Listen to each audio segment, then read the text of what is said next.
Bonjour tout le monde, on se retrouve pour la continuité de mes illustrateurs et illustratrices préférés dans le milieu du coloriage. Donc aujourd'hui, nous allons partir sur un illustrateur que j'aime beaucoup, c'est Kerby Rosanes.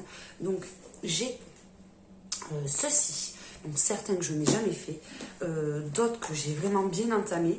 Ça fait partie des illustrateurs que j'ai connus au tout début, que je me suis mis au coloriage. J'ai pas commencé par le plus facile, j'avoue, mais j'ai vraiment adoré cet univers un petit peu fantastique, ce mélange, vous allez voir de suite. Donc, on va commencer par le premier que j'ai eu. Je crois que le premier que j'ai eu, c'était celui-ci, Imagimorphia. Donc, la seule chose, je les adore ces livres, la seule chose qui m'embête, c'est la qualité des livres, on va dire. C'est les versions françaises. Donc, ben, vous voyez, ça se décolle. C'est juste le seul inconvénient que j'ai trouvé sur ces livres. Donc, je vais vous montrer un petit peu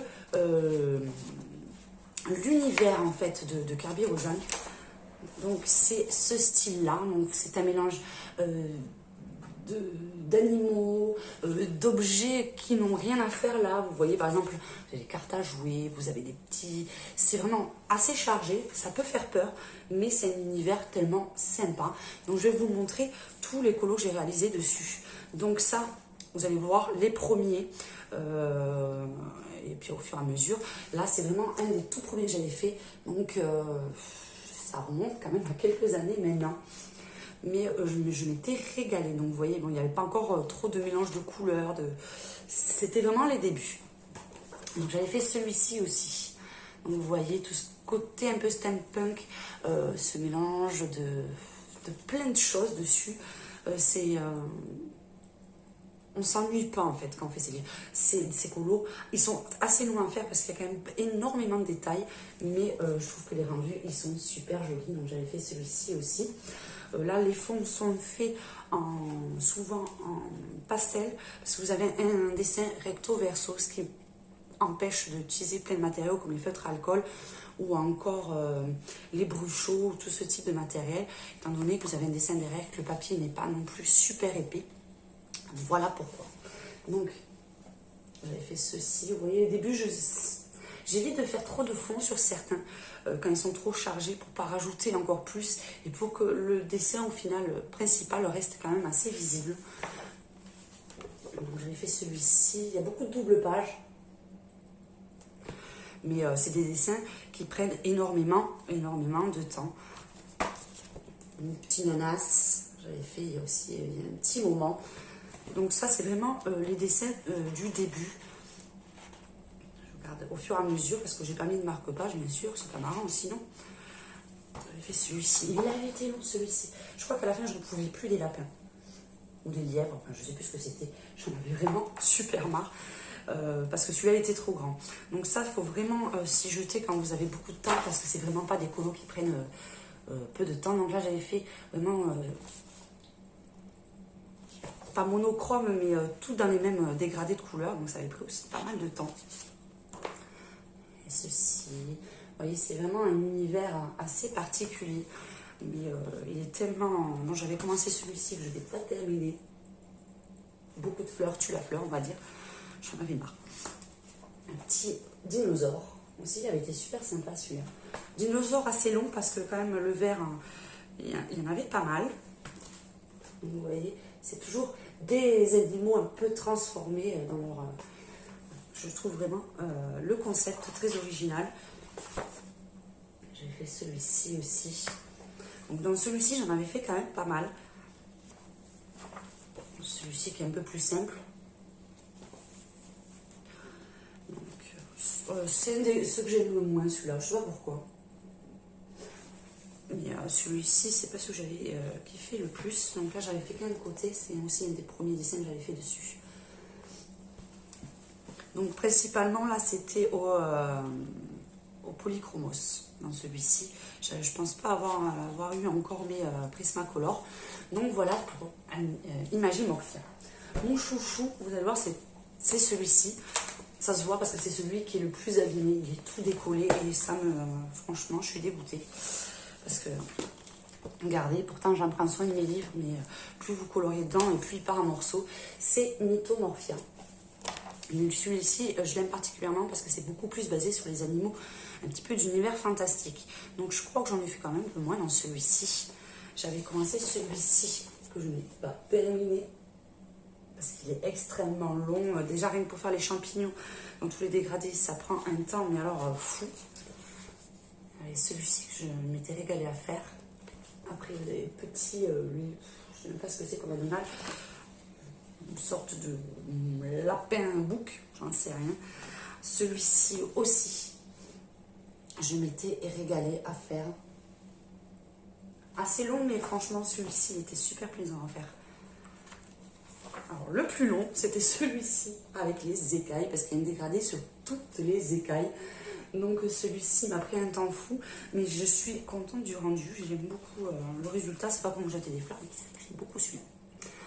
Et il y avait celui-ci aussi, que j'avais fait. Alors, ceux-là, c'était à ma période où j'ai m'entraîné à faire les fonds un petit peu style arc-en-ciel. Donc, je trouve que le résultat est pas mal du tout. Et j'avais fait pareil pour la barbe de ce monsieur. Je m'étais régalée aussi à rajouter plein de couleurs dans cet univers. Celui-là, je l'ai commencé, mais je n'ai pas terminé. Il est assez long à faire la queue du renard. Après, il y avait celui-ci. Vous voyez, c'est vraiment un univers beaucoup plus fantastique. Beaucoup aussi de double page. Énormément de double page. Donc, hop. Bon, celui-ci, il a été beaucoup dessiné. Hein. On en a vu beaucoup sur les réseaux sociaux. La petite tortue.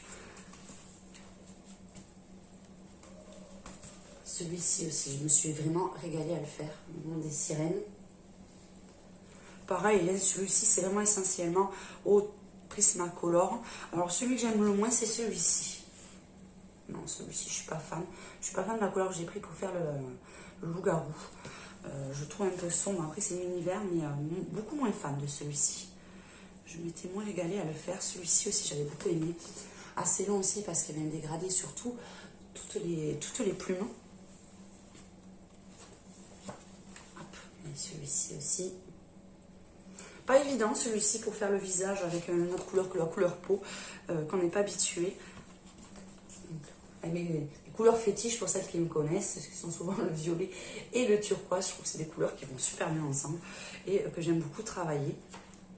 Celui-ci aussi, je ne l'ai pas terminé, parce que vous voyez la quantité de roches qu'il y a à faire, c'est juste impressionnant. Mais enfin, je le termine, hein, un jour, je le terminerai. Mais alors celui-ci, c'est un de mes chouchous. C'était pour m'entraîner à faire les ciels un peu effet galaxie. Donc, assez contente du résultat. Et ensuite, il y avait celle-ci. Est-ce que j'en ai d'autres? Oui.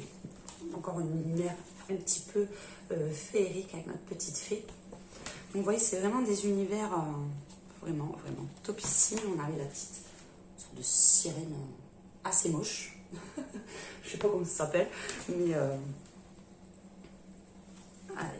Ah oui, celui-là, j'avais fait un tuto dessus pour faire l'effet or. Celui-ci, j'aime beaucoup aussi. Le fond, je crois que j'avais fait au Posca noir pour que ça ressorte bien. J'avais fait plusieurs tutos là-dessus. Ça remonte quand même pas mal de temps.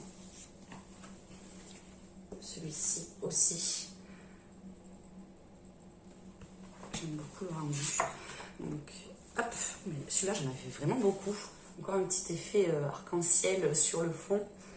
Et il y avait celui-ci aussi. Celui, je pense que ça doit être finalement celui que j'ai fait le plus. Celui-là aussi, je vous avais fait plusieurs tutos pour vous montrer comment on faisait la queue de sirène arc-en-ciel. Donc n'hésitez pas à regarder dans mes vieilles vidéos si ça vous intéresse de savoir comment on fait ce petit effet comme ça. Et puis surtout les effets or aussi, que j'avais fait quelques vidéos. Et enfin, le dernier sur ce livre, c'était celui-ci. Donc voilà, mon petit chouchou. Mythomorphia. Donc ensuite, j'ai l'Animorphia que j'ai eu un peu plus tardivement. Celui-ci, c'est toujours le même univers. Hein. Vous avez, ce que j'aime beaucoup moins, celui-ci, c'est que vous avez beaucoup plus de vide en fait dedans. Mais après, ça reprend bien les codes. Hein. Vous avez, vous voyez, les animaux comme ceci, ça reprend. Mais vous voyez, là, c'est vraiment celui que j'aime le moins. Est-ce que j'en ai fait dedans? Vous avez des papillons et à vous de terminer les papillons. C'est pas ce que je préfère le plus. Mais après, il y a quand même de très très beaux dessins dedans. Mais je pensais en avoir fait dedans. Mais ah si, j'en avais fait un. J'avais fait celui-ci. Avec Prismacolor, stylo gel. J'avais rajouté des paillettes aussi dessus. Et effectivement, c'est le seul que j'ai fait dedans, en fait. Donc voilà, il faudra que je m'y remette à celui-ci, mais c'est vrai qu'il est beaucoup moins tentant. Et le dernier, c'est le Phantomorphia que j'ai en ma possession. Et alors celui-ci, je n'en ai pas fait du tout. L'avantage de celui-ci, c'est que vous avez le dessin là, et c'est vide de l'autre côté.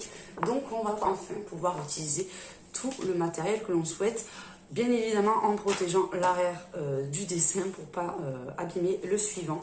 Mais vous avez de quoi faire. Moi j'aime beaucoup cet univers. Il y en a qui n'aiment pas forcément les têtes de mort ou tout ça. Mais celui-ci, il y a franchement des très beaux dessins. Moi franchement des dessins comme ça m'inspire vachement. J'aime beaucoup. Je vais essayer de voir si j'en trouvais un que j'aime beaucoup pour vous montrer quand même. Là, les détails sont un peu plus petits. Alors, par contre, celui-là, j'aime beaucoup moins parce que quand vous attaquez à ces milliers d'hippocampes, je crois qu'à la fin, vous devez péter un plomb. Celui-ci, j'aime beaucoup. Ce papillon avec ce fond-là, il y a quand même des choses, des perspectives assez sympathiques. Celui-ci, je décidé que je me le ferai pour Halloween. Hein, parce qu'il est super mignon, super rigolo. J'ai déjà dans ma tête les idées que je vais faire dessus. Je vais regarder si j'en avais pas. Par contre, ce que j'aime pas trop, c'est ça. Chez comment ça s'appelle, Anna Carlson aussi, vous avez beaucoup. Je trouve que ça ressemble un petit peu toutes ces petites bébêtes alignées. C'est pas mon kiff. Et ce que je voulais vous montrer aussi, il y a toujours un petit jeu à la fin. Vous avez des objets que vous devez retrouver après sur les colos. Donc, c'est pas sympa à faire avec les enfants. C'est sur tous les Kirby que j'ai, vous avez ça. Puis après, vous avez la page avec les réponses. C'est un petit plus assez sympathique. Donc, voilà. Ça fait partie vraiment de mes chouchous. Je sais qu'il y en a d'autres qui sont sortis, mais pour l'instant, je vais me cantonner à ceux-là parce que vous avez vu, et il m'en reste encore vraiment pas mal à terminer. Donc voilà, on a fait le petit tour de Kirby Roseanne. Je vous dis à très bientôt pour de prochaines vidéos. Ciao, ciao!